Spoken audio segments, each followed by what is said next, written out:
तर गोकुळ गीते आता मुंबईमध्ये दाखल होणार आहेत। या क्षणाची आणखी एक महत्त्वाची राजकीय घडामोड, गोकुळ गीते शिवसेनेमध्ये प्रवेश करणार असल्याची सूत्रांची माहिती आहे आणि एका स्पेशल विमानानं आता ते मुंबईमध्ये दाखल होणार आहेत। काही वेळामध्ये गोकुळ गीते मुंबईत दाखल होतील। काही वेळात खासदारांचा शिवसेनेमध्ये पक्ष प्रवेश असणार आहे। एक मोठी पत्रकार परिषद आणि त्याच वेळी गोकुळ गीते यांचं सुद्धा आगमन होणार आहे। त्यामुळे ते सुद्धा शिवसेनेमध्ये आज प्रवेश करून एक धक्का भाजपला देतात का हे बघणं खूप महत्त्वाचं आहे। कारण गोकुळ गीते हे भाजपचे बंडखोर आहेत आणि बंडखोर म्हणून त्यांनी उमेदवारी आज जरी निवडणूक जिंकलेली असली तरी ते भाजपचं काम करत होते। मात्र आज ते शिवसेनेमध्ये दाखल होणार असल्याचं कळतंय। सूत्रांकडून माहिती कळते त्या पुढच्या काही क्षणामधल्या घडामोडी महाराष्ट्राच्या राजकारणाच्या दृष्टीने आणखी महत्त्वाच्या ठरणार आहेत। तर काही वेळामध्ये खासदारांची मोठी पत्रकार परिषद असणार आहे। तर आज गोकुळ गीतेंचा नाशिकमध्ये झालेला धक्कादायकरित्या विजय हा सुद्धा खूप मोठी एक घडामोड आहे। केवळ नाशिकपुरती या विजयाकडे बघता कामा नये, तर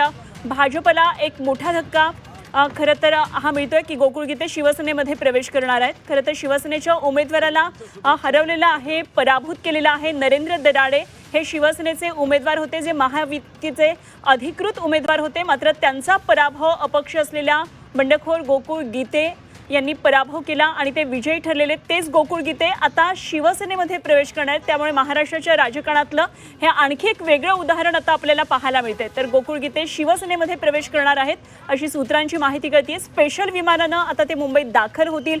त्यामुळे आता पुढे येणाऱ्या पत्रकार परिषदेमध्ये ते सहभागी होतील का हे आपल्याला पाहायचे, कारण हा कार्यक्रम पक्ष प्रवेशाचा सुद्धा आहे पत्रकार परिषदेप्रमाणे।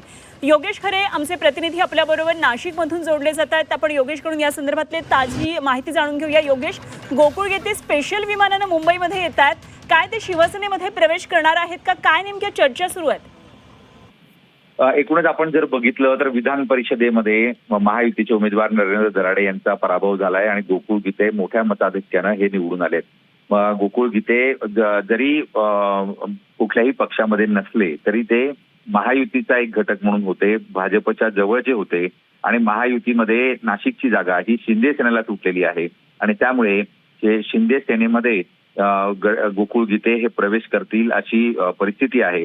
आपण जर बघितलं तर त्यांचा विजय झाल्याबरोबरच त्यांना उदय सामंत यांचा फोन आलेला होता आणि उदय सामंतांनी त्यांच्यासाठी खास विमान पाठवण्याची ऑफर दिली होती। 1 वाजताच त्यांनी यावं असं म्हटलं होतं, मात्र ते शक्य झालं नाही कारण कार्यकर्त्यांचा जल्लोष काही वेळापूर्वी संजय राऊतांनी